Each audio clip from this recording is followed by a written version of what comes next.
పాల సముద్రం ఉంది ఈ ప్రపంచంలో. పాల సముద్రం ఎక్కడుందండి? ఎవరికైనా ఐడియా ఉందా? అది ఎక్కడుందో తెలియదు మనకు. బంగాళాఖాతం తెలుసు, అరేబియన్ సీ తెలుసు, హిందూ మహాసముద్రం తెలుసు, శాంత మహాసముద్రము, అట్లాంటిక్ అంటే పేర్లు పెట్టుకున్నాం. నిజానికి మొత్తం అంతా సముద్రం ఒకటే. ఏమి ఊరికే ఈ భాగానికి ఈ పేరు, ఆ భాగానికి ఆ పేరు ఇలా పెట్టుకున్నాం. అయితే పాల సముద్రం ఉందట, ఎక్కడుందో తెలియదు. ఉంటే మనమేం సామాన్యులమా దాన్ని అట్లా ఉంచుతామా? వ్యాగన్లు తీసుకెళ్ళి దాంట్లో ముంచుకొని తెచ్చి ఈ పాల పొళ్ళు ఇవి కలపకుండా అసలు మొత్తం పాలతో నెయ్యి వ్యాపారం మొత్తం ప్రపంచమంతా దున్నేసేవాళ్ళు. ఏమంటే మనకు తెలియదు ఎక్కడుందో. అందుకని తెలియకుండా పెట్టాడు పరమేశ్వరుడు.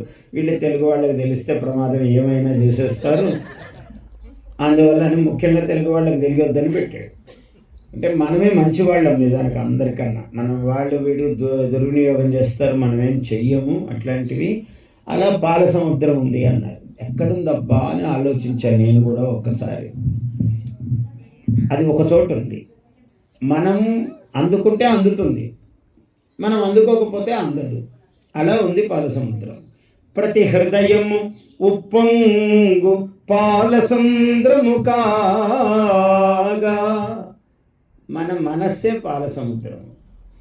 ప్రతి హృదయము ఉప్పొంగు పాల సముద్రముగాగా, మంచి చెడుగుల వరలు దేవదానవులు.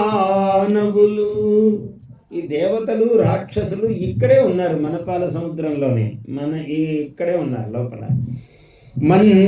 మంచి అనే దేవతలు, చెడు అనే రాక్షసులు ఉన్నారు. మంచి చెడుగుల వరలు దేవదానవులు, ఆశ మందరగిరిని పట్టి. ఆ చిలకడానికి ఆ కవ్వం ఏమిటి అంటే మందర పర్వతము తెచ్చిపెట్టారు. మన మందర పర్వతం ఏమిటి? మన మనస్సులో అంటే ఆశ. అది అంత పర్వతం కాదు, అది ఇట్లా ఎగురుతూనే ఉంటుంది ఎప్పుడు. కవ్వం చిలికినట్లే ఆశ ఆశ ఆశ ఆశ, ఈ ఆశ ఆ ఆశ ఈ ఆశ. ఆశ మందరగిరిని పట్టి, ఉచ్ఛ్వాస నిశ్వాసములు తలలు తోకలుగా ఊపిరిని ఉరగముగ చుట్టి.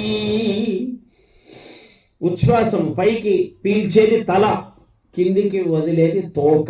ఇది ఒక పాము ఉంది మన దగ్గర. ఉచ్ఛ్వాస నిశ్వాసములు తలలు తోకలుగా ఊపిరిని ఉరగముగ చుట్టి.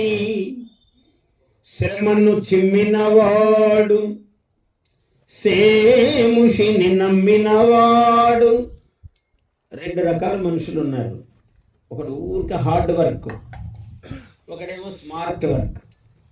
వాడు బుద్ధిని నమ్ముకున్నవాడు. ఈ హార్డ్ స్మార్ట్ రెండును కలపాలి మానవుడు. హార్డ్ వర్క్ చేసేవాడు వాడు ఎక్కడో రెస్ట్ తీసుకోవాలి పాపం.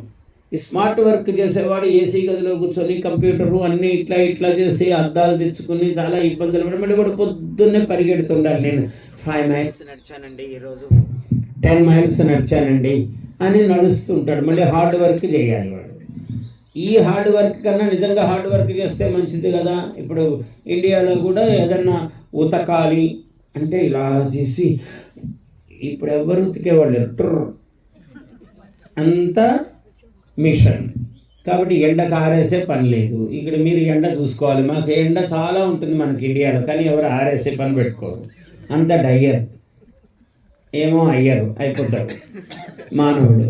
అందువల్ల ఆశ మందరగిరిని పట్టి, ఉచ్ఛ్వాస నిశ్వాసములు తలలు తోకలుగా ఊపిరిని ఉరగముగ చుట్టి. ఉరగం అంటే పాము. శ్రమను చిమ్మెడువాడు, సేముషిని నమ్మినవాడు. ప్రతి మానవుడు వాడు, ప్రతిలేని మానవుడు. ప్రతిమ కానట్టి, ఎవడు ప్రతిమలాగా ఉండకూడదు, స్టాచ్యూ లాగా ఉండకూడదు, నిత్య చైతన్యంగా ఉండాలి ఏ మానవుడైనా, ఏ దేశంలోనైనా. ప్రతిమ కానట్టి ధీ ప్రతిభా సుధార్ణవుడు, పట్టుదల తాబేలు కుదురు చుట్టను జుట్టి. ఆ పర్వతం ఇలా ఇలా ఒరిగిపోతూ ఉంది. అప్పుడు విష్ణుమూర్తి ఆదికూర్మము అంటే తాబేలై కింద నిలబడ్డాడు. ఆయన వీపు మీద గట్టిగా నిలబెట్టాడు దాన్ని. పట్టుదల మనకు తాబేలు ఏమిటంటే పట్టుదల, ఈ పని సాధించాలి. పట్టుదల తాబేలు కుదురు చుట్టను చుట్టి యదపాల సంద్రమును హితమించి చిలుకగా. ఈ హృదయము అనే పాల సముద్రాన్ని గనుక చిలికితే యదపాల సంద్రమును హితమించి చిలుకగా. అలా చిలికితే ఏమొస్తుందయ్యా అంటే ఏమి రాదయ్యా. కామన కామధేనువు కడల నిలిచెను, కల్పనా కల్పకము కళల విరిసెను. కల్పవృక్షము చాలా పరమ సుందరమైనది, ఏం కోరితే అది ఇస్తుంది. కల్పనా కల్పకము కళల విరిసెను, ఉదుటు హేషల కదలి ఉచ్చెయి శ్రవము పుట్టే. తెల్ల గుర్రము, చెవులు ఇలా ఉంటాయి దానికి. ఉచ్చెయి శ్రవాహ అంటే చెవులు ఇలా రిక్కబడుచుకొని ఉంటాయి. ఉదుటు హేషలు కదలి ఉచ్చెయి శ్రవము పుట్టే, ఐశ్వర్య సితహితము ఐరావతము పుట్టే. ఐరావతము అంటే వైట్ ఎలిఫెంట్ అంటే డబ్బు, అంటే ఎప్పుడు వైట్ మనీయే వైట్ మనీ. ఇక్కడ అందరికీ ఎక్కువ వైట్ మనీనే తెలుసు. కాబట్టి ఐశ్వర్య సితహితము ఐరావతము పుట్టే, హాలాహలపు తలను కొట్టి. అది పుడుతుండగానే తీసేయాలి. చెడు ఆలోచన, హాలాహలం విషం. ముందు చెడ్డ ఆలోచన వస్తుంది మనిషికి, ఎలా చేయాలి, ఇక్కడ ఏదో దుర్మార్గపు ఆలోచన. అది పుడుతుండగానే దాని తల కొట్టేసేయాలి. కొడితే ఏమవుతుందో అప్పుడు అమృతం వస్తుంది. హాలాహలపు తలను కొట్టి అమృత కలశము చేతబట్టి అవతరించెను జగన్మోహిని. అప్పుడు జగన్మోహిని అవతారం వచ్చింది. అవతరించెను జగన్మోహిని. ఎవరయ్యా ఈమె?